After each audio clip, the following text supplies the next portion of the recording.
Bonjour et bienvenue pour ce sixième cours sur la comptabilité générale belge.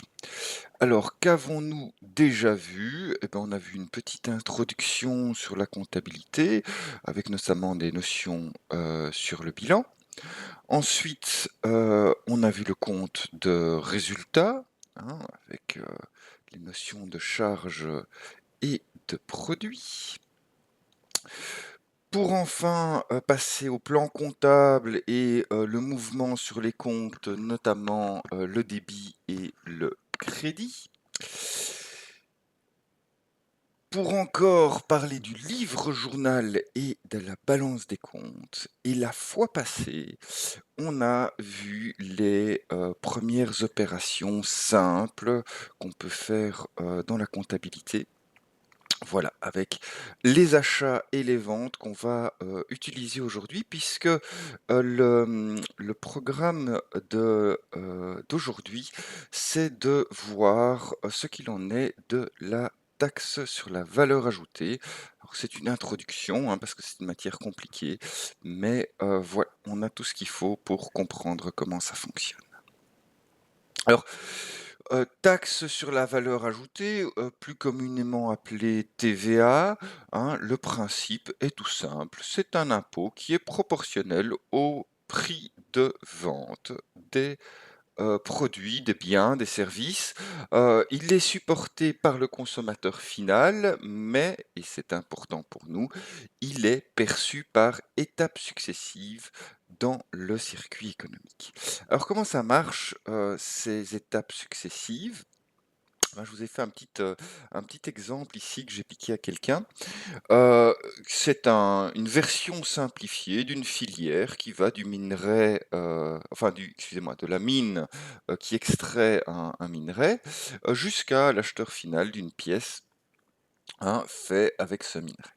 Alors, on voit évidemment qu'à chaque étape de, cette filière, eh ben, la même matière première, si vous voulez, hein, est, facturée de plus en plus cher, dans l'étape suivante, hein, parce qu'évidemment on y a ajouté de la valeur en y faisant des choses, hein, et donc on va vouloir taxer sur cette valeur qu'on a ajoutée à chaque étape. Alors reprenons le premier, hein. On voit que, notre extracteur de minerai de fer, il va, le facturer 100 € hors TVA.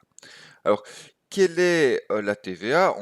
De base, on va se dire que c'est chaque fois 21%, comme ça on se conflie pas trop la vie, hein. Mais donc, quelle va être la TVA payée? Beh, ça va être, 21% de 100 €, hein, soit 21 €.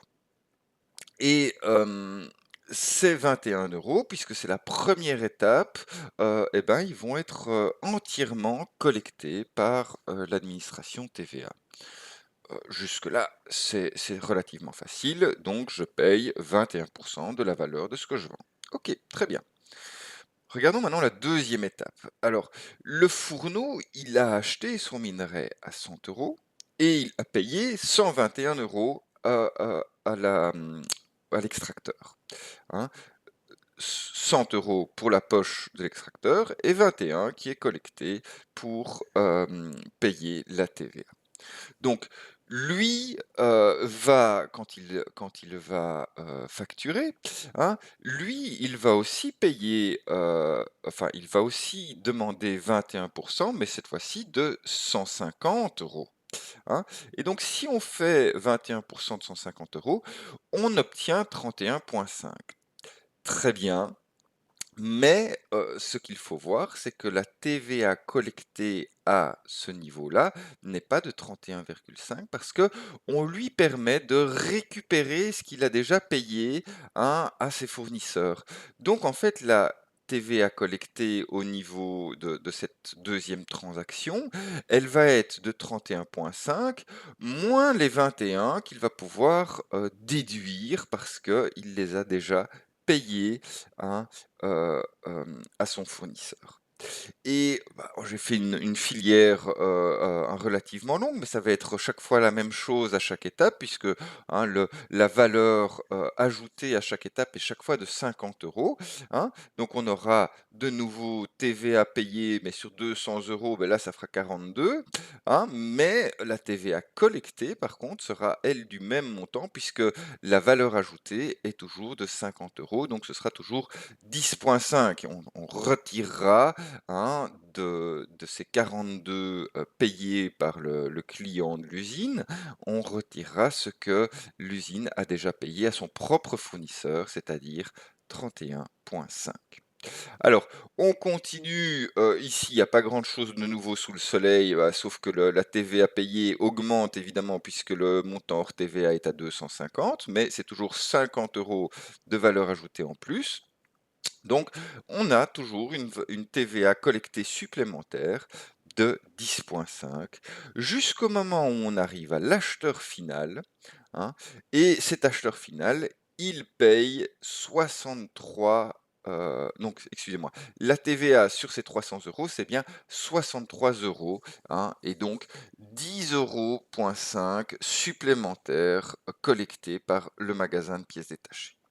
Alors, ce qui est intéressant dans, ce processus, c'est de voir que ce que l'État a collecté tout au long de la filière, c'est-à-dire 21 plus 10,5 plus 10,5 plus 10,5 plus 10,5 égale, hein, 63, qui est exactement le même montant qui a été facturé, au client final qui, enfin, lui paye finalement, c'est lui qui paye la TVA, mais elle est collectée à chaque étape, où il y a à chaque fois création de la valeur. Finalement, c'est très intelligent de la part du législateur puisqu'il se sert des différents, comment dire, producteurs le long de la filière pour récolter son impôt, hein. Ça lui évite de devoir le faire lui-même. Voilà, ça c'est le principe, de la TVA tout au long d'une filière. Alors, bien sûr, pour une et une seule entreprise, le paradigme est différent, la façon de voir les choses est un peu différent. On va voir, toutes les factures, d'achat, tous les biens d'acheter sur lesquels, on va avoir une TVA que je vais pouvoir récupérer, et sur tous mes biens vendus, on va avoir une TVA que je vais devoir, payer, hein. Donc c'est ce que j'ai mis en vert pour TVA dite achetée, hein, mais ça veut dire que finalement, celle-là, heu, j'ai payé finalement ce que tous mes fournisseurs avaient déjà, augmenté comme valeur à cette matière première, et puis moi-même, j'augmente la valeur, de cette matière première, et je je paye la TVA là-dessus en déduisant ce que j'avais déjà payé à, tous mes fournisseurs. Hein, et donc ça, c'est ce qu'on va appeler la centralisation de la TVA, et ça va nous permettre de, tout simplement, payer enfin savoir ce qu'on doit payer en plus à l'administration fiscale, hein, à savoir la différence entre les 2. Très bien, très bien. Alors, au-delà de ça, toutes les opérations ne sont pas forcément imposables à la TVA. De manière générale, on va dire que ce sont toutes les livraisons de biens, hein, si la livraison est faite en Belgique, hein, parce que sinon ce ne serait pas la TVA belge, hein, et ce sont toutes les prestations de services qui sont faites en Belgique, hein. Donc le principe est là, est-ce que le bien est livré en Belgique? Est-ce que la prestation est faite en Belgique? Alors, il y a des exceptions, hein, mais je vais rester très généraliste, dans ce coup. Alors, on le verra, pas tout de suite, un peu plus tard, que, en cas d'importation ou d'acquisition intra, communautaire, c'est-à-dire finalement une importation, c'est, un bien, qui vient d'un pays qui ne fait pas partie de l'Union européenne, hein. Là, on va, payer la TVA, mais elle ne sera pas mentionnée sur la facture, elle va être payée, hein, à la douane, au moment de l'entrée des marchandises, sur le territoire. D'autre part, on pourrait aussi avoir, des ce qu'on appelle des acquisitions intracommunautaires, c'est-à-dire que ça vient d'un autre pays, mais ça vient pas d'un pays hors Union européenne, ça vient pas de la Belgique, mais ça vient d'un autre pays de l'Union européenne. Là non plus, la TVA sera pas sur la facture, mais on va déclarer de façon, périodique, hein, ces acquisitions intracommunautaires afin de pouvoir s'acquitter de la TVA. Il y a aussi un certain nombre d'exonérations. Alors, soit des exonérations avec déduction, c'est-à-dire que vous pouvez déduire vos achats, mais vous êtes exonéré de la répercuter sur vos ventes. Hein. Par exemple, dans le cas de l'exportation, ce sera le cas, hein, que ce soit dans ou hors de l'Union européenne. Et alors, il y a aussi certains métiers qui sont exonérés de TVA, mais qui en fait sont considérés comme des clients finaux. C'est-à-dire que ils perdent le droit de déduire la TVA, donc ça veut dire qu'ils payent la TVA comme un client final, et puis ils la déduisent pas derrière. C'est beaucoup plus facile à gérer, hein, et notamment pour les avocats, les médecins, établissements d'enseignement et autres choses diverses. Et ben voilà, on leur dit finalement: «Vous êtes considérés comme un client final, point à la ligne». Alors, Hem, je dois quand même vous prévenir que ce cours est un cours d'introduction à la TVA, qu'il y a pas mal de choses dont je vais que très peu parler, hein. Je trouve que la TVA est une matière assez complexe, le code, c'est un bon petit bottin de téléphone, et donc, voilà, j'ai fortement simplifié, ce cours, hein, donc pour qu'on puisse comprendre les mécanismes de centralisation de la TVA, sans passer dans des détails, un petit peu à couper des cheveux en 4. Il va de soi évidemment que si, vous destinez à du conseil en comptabilité ou en fiscalité, vous devrez aller beaucoup plus loin que ça, hein. Donc voilà, pour info, j'ai dit: «Ne sont pas couverts les, 4 régimes suivants: régime forfaitaire, régime de franchise de la taxe, régime d'imposition de la marge et le régime agricole». Cela, je n'en parlerai pas.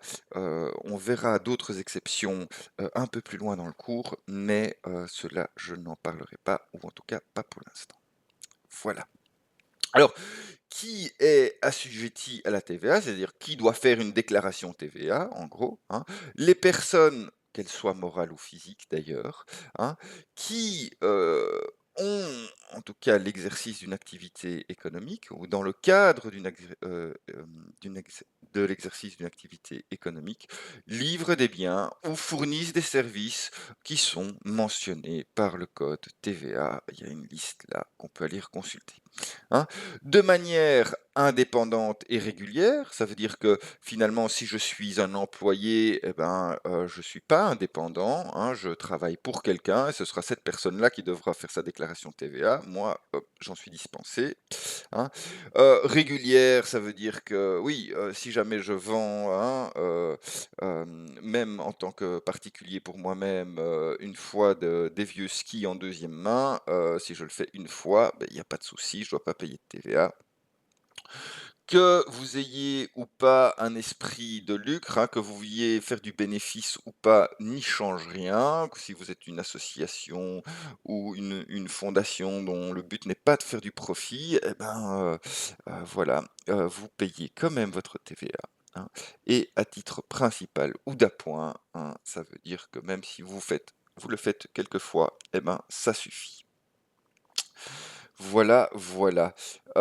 Oui, je vous ai mis effectivement, il existe un régime de franchise simplifié, mais j'ai dit que je n'en parlais pas. Très bien. Alors, on retrouve un petit graphe, une petite représentation, qu'on connaît bien, on l'a vu la fois passée avec, les achats, et là où je vais devoir, parler de TVA, c'est au moment, hein, de l'achat. Alors, qu'est-ce qui se passe au moment de l'achat? Je reçois une facture d'achat, éventuellement une note de frais, mais ici, on va plutôt se concentrer sur la facture d'achat, hein. Et on sait que cette facture, elle peut concerner soit un investissement immobilisé, hein, qu'on va devoir comptabiliser en classe 2, ou elle peut concerner une charge, que ce soit de la marchandise, un service, des fournitures, etc. Et ça, je vais aller les chercher en classe 6. Alors, donc, que ce soit l'un ou l'autre, eh ben, je vais débiter soit donc ce sera une augmentation de mon actif ou une augmentation de mes charges, hein, et on sait qu'une augmentation de ces deux amas constitue un débit, c'est-à-dire une entrée de valeur dans mon organisation.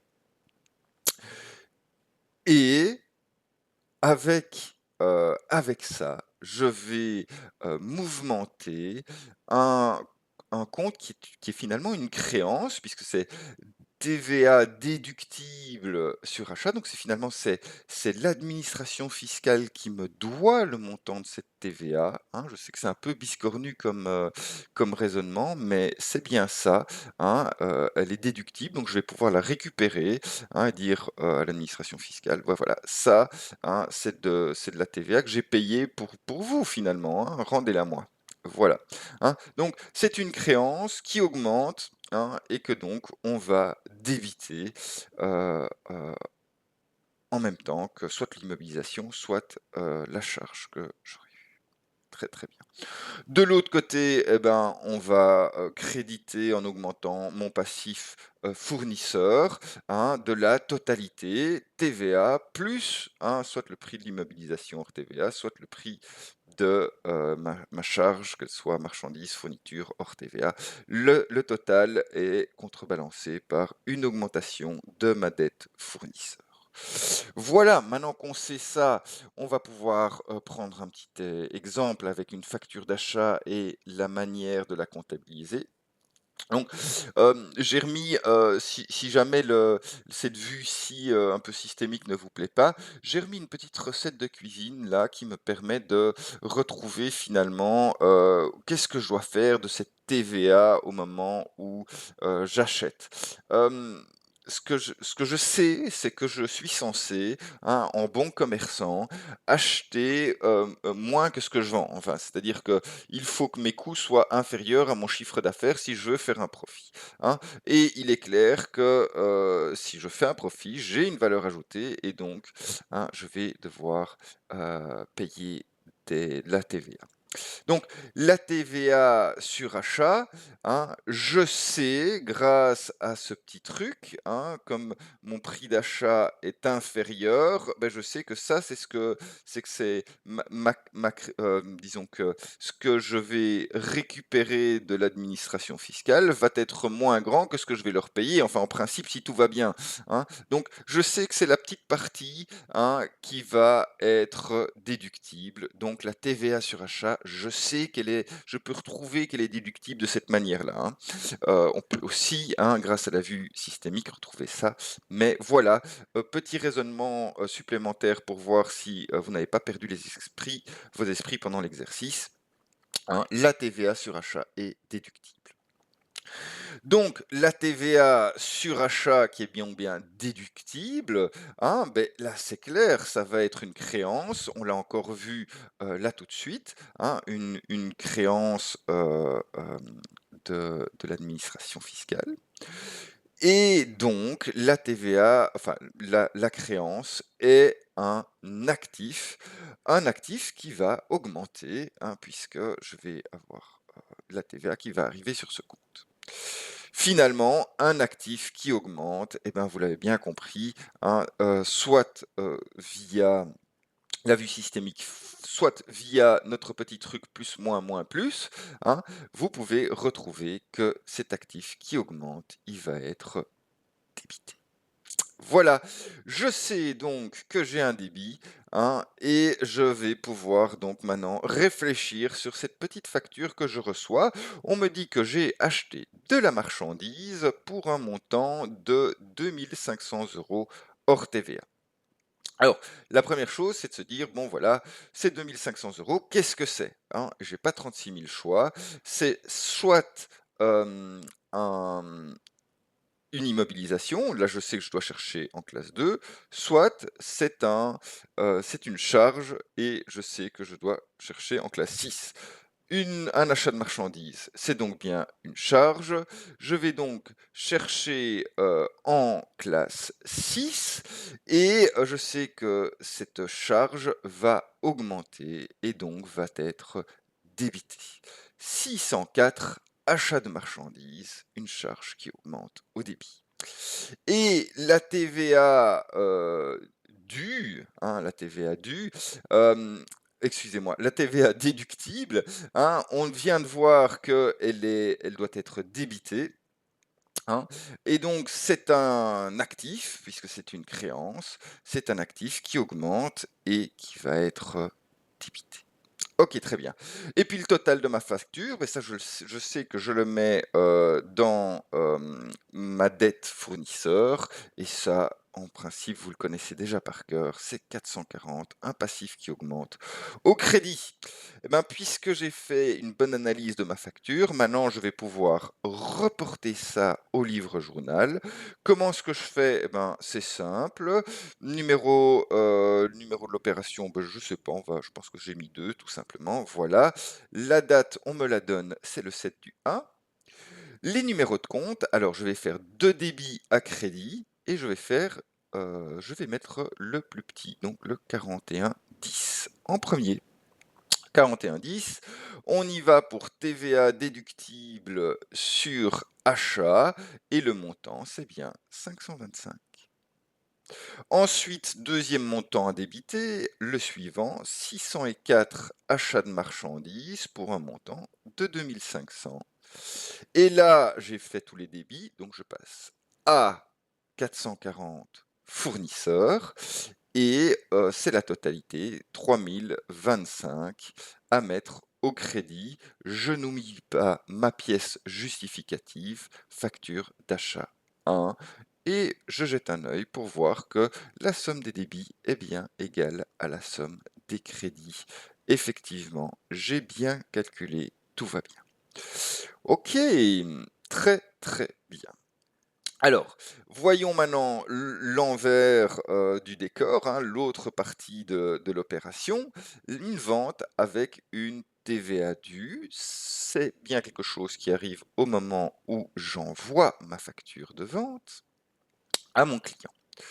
Alors, qu'est-ce que je fais, en premier lieu? Eh ben, je vais aller, débiter, hein, c'est ma créance client qui augmente, débiter, hein, mon client 400, hein, éventuellement si c'est une immobilisation, que je revends, hein, à ce moment-là, je débiterai le 41,64. Voilà. Beh, voilà, c'est tout pour le débit. Maintenant, la sortie de valeur, ça va dépendre évidemment si je revends, quelque chose que j'avais immobilisé dans mes comptes ou si c'est une vente habituelle d'un bien ou d'un service. Alors, le premier cas, c'est, pop, pop, pop, pop. Le premier cas, ben, on va prendre, si c'est un bien ou un service, habituel. À ce moment-là, je vais, créditer un produit et je vais aussi créditer ma TVA due. J'ai été un peu vite, voilà, hein, ma TVA due sur les ventes en 45-10. Donc on voit bien qu'ils sont tout proches, hein, TVA déductible et TVA due. Ah, il y a juste un petit numéro qui diffère et ils sont tous les 2 en classe 4, hein, donc dans, les actifs et passifs de court terme, hein. Donc voilà, si c'est un bien ou un service habituel, c'est tout, hein, donc on aura juste, la créance client qui sera égale au produit plus à la TVA due. Éventuellement, si c'est un actif immobilisé qui est revendu. À ce moment-là, eh ben, je vais devoir solder mon actif en classe 2 et hein, n'oubliez pas que s'il y a une différence entre mon prix de revente ben, hors TVA et, et la valeur de mon immobilisation à l'actif, à ce moment-là, je devrais mettre soit une plus-value, soit une moins-value pour compenser hein, la différence de montant. Très très bien. Alors, regardons un petit peu, comment ça fonctionne avec ma facture dans mon livre journal. La TVA de vente est, eh ben, ça maintenant, on l'a bien compris, elle est due, hein. Et si jamais mon esprit est un peu troublé pour une raison ou un autre, je peux toujours dire: «Oui, oui, quand je vends, je revends plus cher que enfin, j'espère que je revends plus cher que ce que j'ai acheté et donc c'est bien cette partie supplémentaire-là que, hein, l'administration fiscale va vouloir choper, hein, donc celle-là, elle est due». Alors, puisqu'elle est due, hein, cette TVA de vente est bien une dette. Et puisque c'est une dette, c'est bien un passif. Et un passif qui augmente, un passif qui augmente, plus, moins, moins, plus, on sait que c'est un crédit. Voilà. Alors, regardons un petit peu cette facture de vente. Le 20 du 1, je vends quoi? Ben, je vends des marchandises. Le prix de vente, 3500. TVA 21%. Ok, très bien. Et le total de la facture. Donc, le prix de vente, puisque c'est une vente de marchandises, eh ben, je sais que je vais aller mettre ça en classe 7, hein, et je vais avoir cette classe 7 qui va augmenter, hein, et donc un produit qui augmente, je vais mettre ça au crédit. La TVA, eh bien, on vient de voir qu'on allait l'accréditer en 4510. Et le total de la facture, eh ben, ce total va être une créance client qui augmente un actif donc, 400 clients, un actif qui augmente au débit. Maintenant que j'ai tout ça, je vais pouvoir mettre mes petites réflexions au livre journal. Le voilà qui arrive, excusez-moi. Le numéro d'opération, bah, c'est le suivant, j'ai probablement mis le 3. La date, on me la donne, c'est le 20 du 1. Le numéro de compte, alors, je fais toujours 2 débits à crédit et les débits, j'en ai qu'un, donc je commence par 400 clients pour un montant de 4235. Très bien. Plus de débit, donc je peux faire A crédit et commence par le plus petit, donc le 4510. 4510 A TVA due sur vente et là je vois que c'est 735 au crédit. Accompagné un peu plus grand de 700 ventes de marchandises pour un montant de 3500 avec comme pièce justificative la facture de vente numéro 1. Je jette un coup d'œil au passage pour voir que débit est bien égal à crédit et c'est le cas, donc je suis rassuré. Alors, voilà arrivé le temps de faire ma déclaration TVA. Admettons un fin du mois au 31 du 1. Et qu'est-ce que je dois déclarer à la TVA? Ben, je dois d'abord déclarer ce qu'on appelle les opérations à la sortie. Alors, attention quand on vous dit opération à la sortie, on vous demande pas la TVA, on vous demande réellement le montant hors TVA sur lequel, eh ben, je vais devoir compter une TVA à un certain taux. Alors nous, on a choisi de tout prendre, à 21%. Mais donc, comme c'est une opération à la sortie, c'est bien une TVA à la vente, hein, et donc on peut aller retrouver vente de marchandises, hein, pour un montant de 3500, hein, vente de marchandises. C'est donc bien l'opération hors TVA sur lequel on a compté, hein, de la TVA due, hein, par le déclarant. Très très bien. Deuxième montant qu'on va vous demander, on va vous demander l'opération à l'entrée. De nouveau, on vous demande bien le montant hors TVA sur lequel vous avez comptabilisé, hein, une TVA que vous avez, euh, que vous pouvez déduire. Voilà. Très très bien. Donc, on va pouvoir faire le résumé, enfin de voir quelle est la TVA relative, hein, aux opérations déclarées en 1, 2, 3, c'est-à-dire relatives aux opérations à la sortie, hein, donc moi j'en ai qu'une, donc ça va être facile, 3500, je prends 21% de ces 3500, hein, et puisque j'en ai qu'une, c'est le montant que j'ai mis au-dessus, 735, hein, que je peux dire, ça ce sont des taxes dues. De l'autre côté, je vais pouvoir regarder quelles sont les taxes déductibles. Donc ici, je mets simplement quelle est la TVA déductible, hein, et puisque j'ai qu'une opération, je vais retrouver mon montant de 525. Très très bien. Alors, il reste plus qu'à savoir finalement si je dois quelque chose à l'administration fiscale ou pas, hein. Dans ce cas-ci, puisque ce qui est dû est supérieur à ce qui est déductible, et en général c'est le cas, hein, on voit bien qu'on peut faire 735 moins 525 et obtenir 210, hein, en taxes dues à l'État. Très très bien. Pas mal du tout ça. Alors, je peux, quand je fais ça, centraliser, hein, donc ce document-ci va me servir de pièce justificative, hein, pour centraliser ma TVA. C'est-à-dire que finalement, dans mes comptes, j'aurai comptabilisé séparément ma TVA déductible et ma TVA due, hein, et grâce à ma déclaration TVA, je vais dire, ben voilà ce que je dois à l'administration TVA. Hein, ça ne veut pas dire que je l'ai déjà payé non plus, c'est simplement, je dis, ok, ça c'est ce que je dois.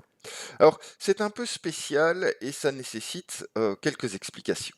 Donc, ce qui est déductible, hein, comme ce qui est dû est classé en classe 4. Et vous voyez ici 41,10 TVA déductible et 45,10 TVA due.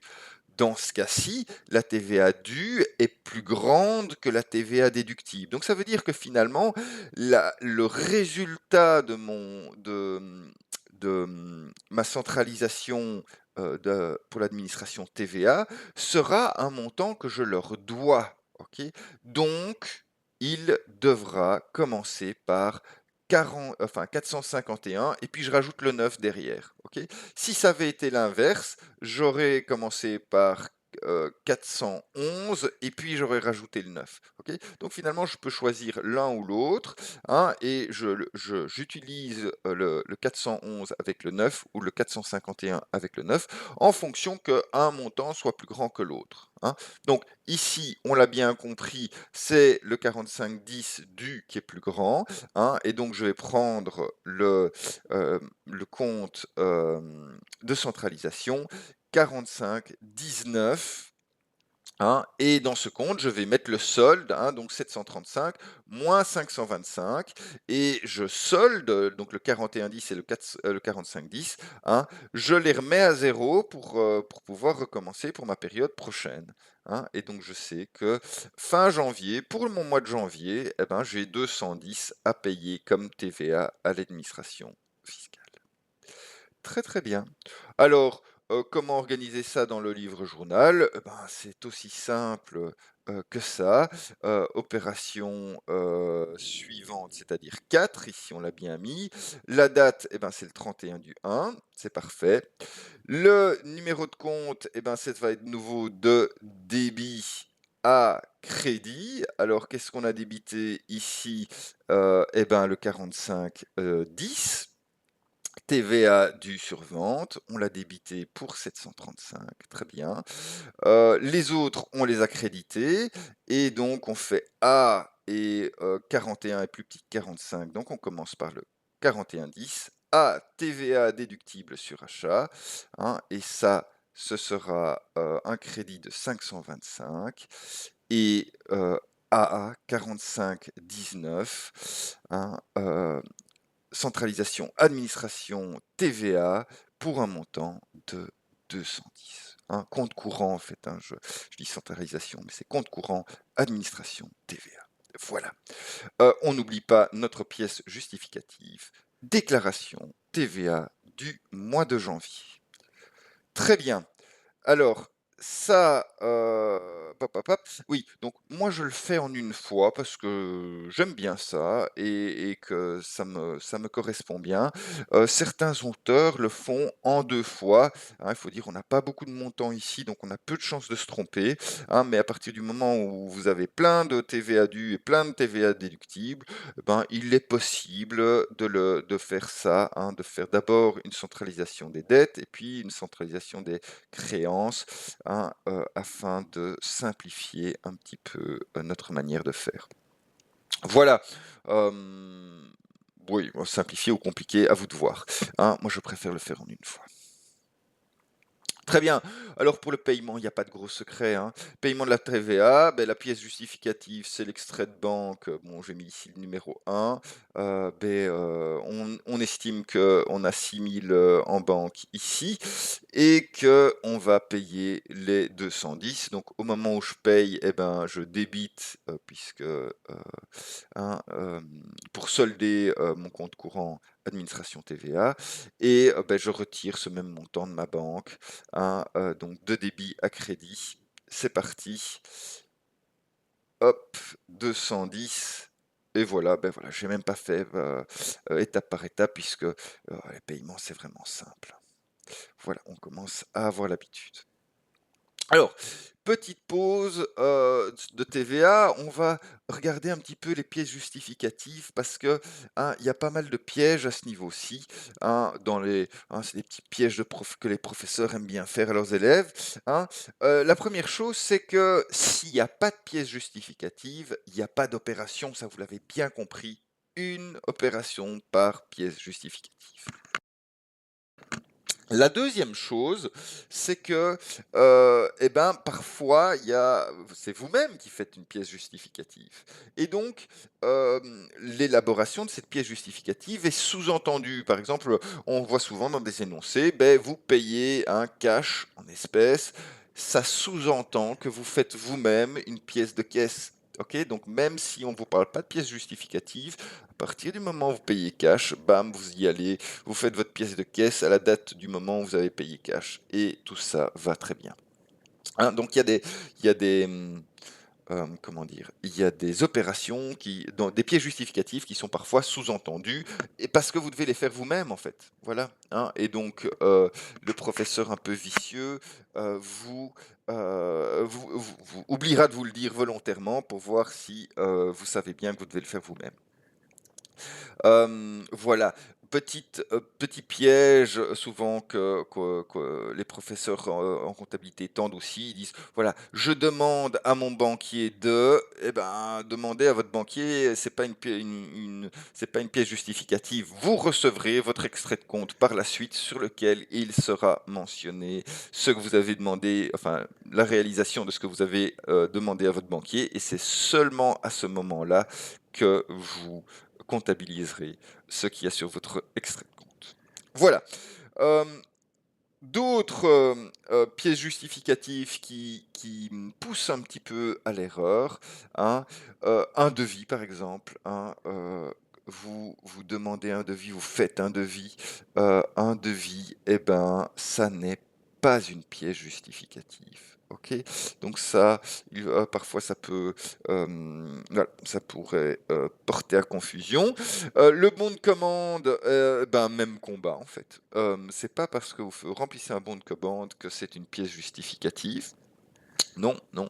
Donc ça ne suffit pas. Vous aurez la facture, hein. D'ailleurs, que ce soit le devis ou le bon de commande, si jamais il est comment dire, si jamais il est réalisé, hein, si jamais vous achetez finalement ou que vous vendez ça, eh ben à ce moment-là, vous aurez une facture et vous pourrez le comptabiliser à ce moment-là. Voilà. Le bon de livraison, sur le principe, c'est exactement la même chose. Hein. Un bon de livraison, ben, normalement, une facture doit suivre ou ce bon de livraison est accompagné d'une facture. Hein. C'est bien la facture qui est la pièce justificative. Maintenant, j'ai mis un petit, non, j'espère, oui, voilà, entre parenthèses, que ben voilà, parfois il existe certains cas exceptionnels. On le verra au moment où on voit l'inventaire, où ce bon de livraison, vu qu'il n'y a pas de facture, eh ben, on va l'utiliser en attendant, on va dire, en attendant de recevoir la facture. Bon, la facture est bien sûr une pièce justificative. Et alors, on en a quelques-unes encore qui arrivent. Une note de débit, une note de débit, c'est comme une facture, c'est juste que ça complète une facture sur laquelle on avait oublié un petit montant. Ok. Donc, note de débit, vous considérez que c'est une facture. Ok, ça va très bien. La note de crédit est un peu plus compliquée. La note de crédit, finalement, c'est le principe est globalement le même que la note de débit, sauf que là, votre facture est aussi un petit peu fausse, sauf que là, c'est pas que la facture était trop faible, ici, c'est que la facture a été trop importante et donc on a fait une petite erreur et on rectifie, hein, donc on diminue le montant de cette facture. Alors oui, oui, c'est une pièce justificative puisque ça va modifier le montant de votre facture, hein. Attention en ce qui concerne la TVA, donc évidemment, puisque ça modifie le montant de votre facture, vous allez devoir diminuer, hein, dans un sens ou dans l'autre, hein, la TVA que vous avez provisionnée comme déductible ou comme due, hein. Et donc ça se fait via le compte est juste à côté, hein, mais c'est juste pas le même. Histoire de se compliquer un peu la vie, on a mis ça en 41,14 et en 45,14. Voilà. Hein, donc ça, il faut faire attention, hein, si vous voyez une note de crédit, vous dites, ok, ça diminue ma facture, mais vous ne pouvez pas diminuer la TVA comme ça. Il y a un petit compte qui est juste en dessous qui sert à faire ça. Alors la déclaration TVA, on vient de le voir, c'est bien une pièce justificative. Et l'extrait de compte, on vient d'en voir un aussi, c'est bien aussi une pièce justificative. Voilà, cette petite pause étant faite, on va pouvoir continuer avec un autre exemple, hein. Ça va nous permettre de développer, par exemple, l'achat d'un mobilier ici, hein. Je reçois une facture d'achat numéro 1. C'est de nouveau numéro 1. Ok, donc on recommence, on fait un autre scénario, hein. Achat de mobilier, prix d'achat 10 000, hein, ça, on sait que le mobilier, c'est un actif. Ok, c'est un actif qui va augmenter très très bien, hein, et donc qui va être débité, hein. Donc j'ai bien été le chercher en classe 2. La TVA, puisque c'est une TVA sur achat, c'est une TVA déductible qui constitue donc bien un crédit, une créance, excusez-moi, et donc un actif. Un actif qui augmente au débit également. Et alors le total de ma facture, celui-là, je vais devoir le payer à mon fournisseur. Donc c'est une dette fournisseur en 440, un passif qui augmente au crédit, hein. Vous voyez comme ça commence à venir relativement facilement. Alors, on met tout ça au livre journal. Le numéro d'article d'opération, on m'a rien dit, donc je suppose que je vais mettre le 2. Voilà, j'ai mis le 2. La date, le 7 du 1. Le compte, on va faire de débit à crédit. Et cette fois-ci, on va commencer par le 2, puisque c'est le plus petit. 2400, mobilier matériel de bureau, pour un montant débité de 10 000 euros. Le suit directement au débit 41,10 TVA déductible sur achat, qui est également un actif qui augmente bien sûr au débit pour 2100. Et j'en ai fini avec les montants à débiter, donc je vais faire A440 fournisseur pour un montant crédité de 12 100. La totale, et j'ai bien débit égal à crédit, et ma pièce justificative et ma facture d'achat numéro 1. Très bien, hein. Autre, autre vente, hein, simulée. Ah, je me suis simplifié un petit peu la vie. Ici, j'ai pas revendu un actif pour éviter de devoir mentionner une plus-value ou une moins-value. Donc, on va vendre une marchandise de nouveau, hein. Le principe est exactement le même que le précédent. 700 ventes de marchandises, 45,10 TVA due, très bien, et 400 clients, hein. Donc, ça, on a déjà vu tout ça, donc il n'y a pas de souci. Alors, on y va pour mon opération au livre journal, numéro d'opération 3.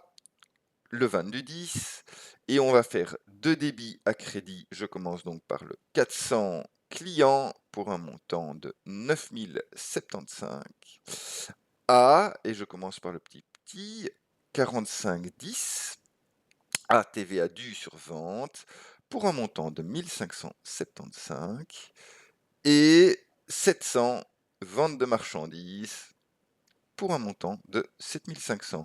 Je jette un coup d'œil, ça fait bien 9075 et c'est bien une pièce justificative, facture de vente numéro 1. Alors, pourquoi est-ce qu'on a refait ça? Parce que ça va me permettre d'avoir une déclaration TVA d'un autre type, hein. On va voir, on a de nouveau ici opération à la sortie, donc c'est bien les montants hors TVA de vente, hein, puisque c'est de la TVA due. Très très bien, hein, pour 7500.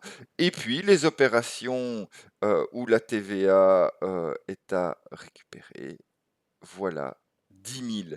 Alors, c'est intéressant de voir ici que taxe due, eh ben, ça va être 21% de 7500. 1575 et taxe déductible 21% de 10 000, 2100. Ok, donc on a ici bien un cas où finalement, eh ben, les taxes dues par l'État sont plus grandes que ce que je lui dois. Enfin bon, c'est pas si rare que ça, mais ça veut dire que j'ai fait, hein, j'ai acheté plus que ce que j'ai vendu. Voilà, en tout cas, enfin, ça donne un certain indice de ça, hein. Mais donc, ce que je voulais vous montrer, c'est que c'est pas forcément vous qui devrez payer de la TVA. Il y a quelques exceptions où finalement, c'est la partie à récupérer qui est plus grande, hein. 525, très, très bien.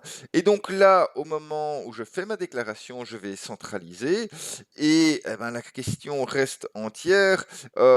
Qu'est-ce que je vais m'utiliser comme chiffre devant le 9 pour mon compte courant administration TVA, hein? Je vous rappelle que la fois passée, on avait mis 451 parce que la TVA payée était plus importante que la TVA récupérée. Maintenant, ici, c'est plus le cas. La TVA récupérée est plus grande que la TVA payée, donc je vais mettre 411 et puis 9. Ok, et comme la fois passée, je solde le 4110 et le 4510. Voilà qui est fait.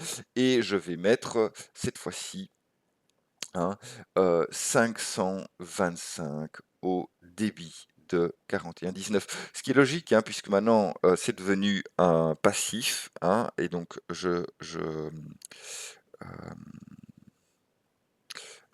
excusez-moi, ma langue à fourcher, c'est un actif, et donc je vais le débiter. Voilà, voilà. Très bien. Je ne sais pas si j'ai été remettre ça. Oui, j'ai été remettre ça au livre journal, hein, bah, c'est relativement facile. On en est à la 4e opération.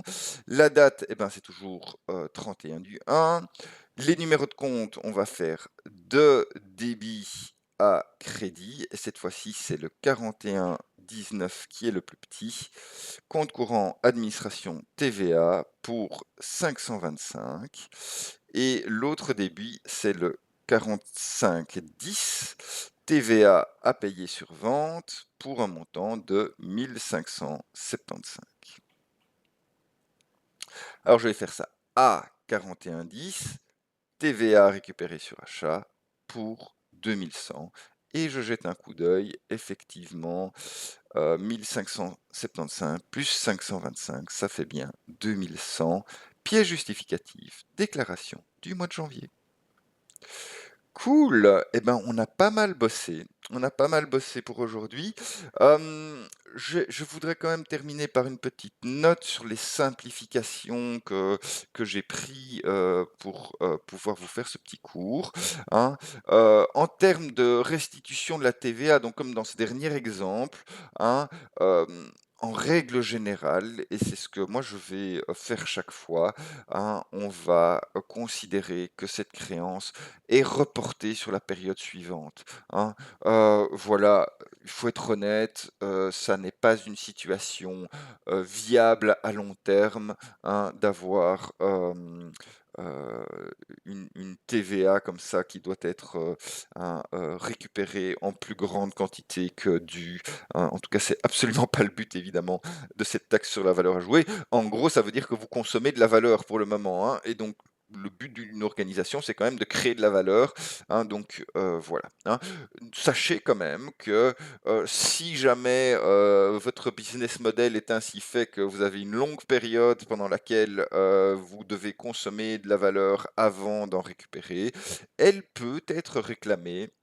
Hein, il faut néanmoins que ce montant voilà, soit au-dessus d'un certain seuil pour qu'on vienne pas chipoter pour quelques centimes, et vous pouvez le faire soit en fin de mois si vous avez une déclaration mensuelle, en fin de trimestre, si vous avez, une déclaration trimestrielle TVA, et en tout cas en fin d'année civile de manière un peu plus flexible.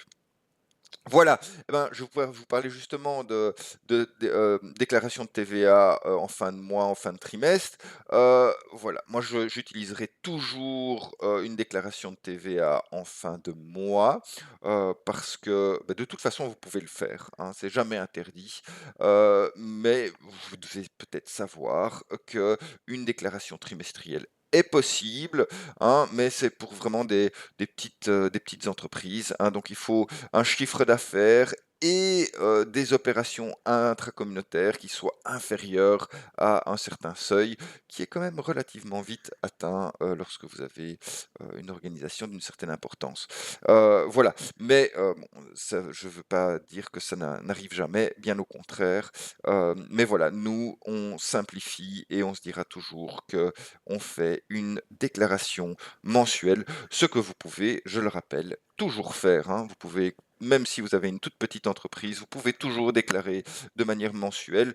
Moi, je trouve ça mieux finalement parce qu'au moins vous savez où vous en êtes, hein, surtout si vous avez une petite entreprise dans laquelle vous faites une comptabilité, hein, voilà. Ça vous permet de savoir, où est-ce que vous en êtes avec, votre besoin en fonds de roulement. Voilà. Que dire d'autre? Oui, je vous bon, effectivement, même si vous avez une déclaration mensuelle, vous le calculez, hein, au 31, hein, et vous devez rentrer et payer cette, déclaration pour plus ou moins le 20 du mois suivant. OK? Je mets plus ou moins parce que d'une part, il y a des exceptions, il y a certains mois où c'est le 10 du mois suivant, et puis parfois ça tombe, un jour férié ou un week-end et alors, ils repoussent ça d'1 ou 2 jours. Donc voilà, n'hésitez pas à, aller vérifier les dates en question, hein, sur le site du SPF Finance, hein. Donc vous avez grosso modo une idée que c'est pour le 20, mais parfois ça varie d'un jour ou l'autre. Enfin, si vous le faites avant le 10, ça devrait de toute façon fonctionner à chaque fois. Voilà. Oui, et alors dernière chose, attention, et c'est un petit piège, qu'on aime bien faire, hein, pour les exercices de comptabilité, vous devez payer un acompte pour la période du 1er au 20 du 12 inclus, hein, et cet acompte, vous devez le payer le 24 du 12. OK? Hein, le but est de récupérer un peu des sous un peu plus tôt, pour, l'administration fiscale, et donc faites attention à ça parce que, beh, voilà, il est courant, en tout cas si on vous en a parlé, de vous donner un exercice où on vous dit juste rien, mais c'est à vous de savoir que vous devez le faire, hein, vous devez payer cet acompte. Voilà, voilà, hein, donc évidemment toujours, plus de détails sur cette matière qui, voilà, hein, je l'ai simplifié, mais honnêtement, si on veut aller au bout, ça pourrait constituer un cours à part entière, hein. D'ailleurs, ça peut être le cas dans certaines institutions. Voilà, je crois que j'ai fini. Voilà, je vous remercie et je vous souhaite une excellente semaine. Au revoir.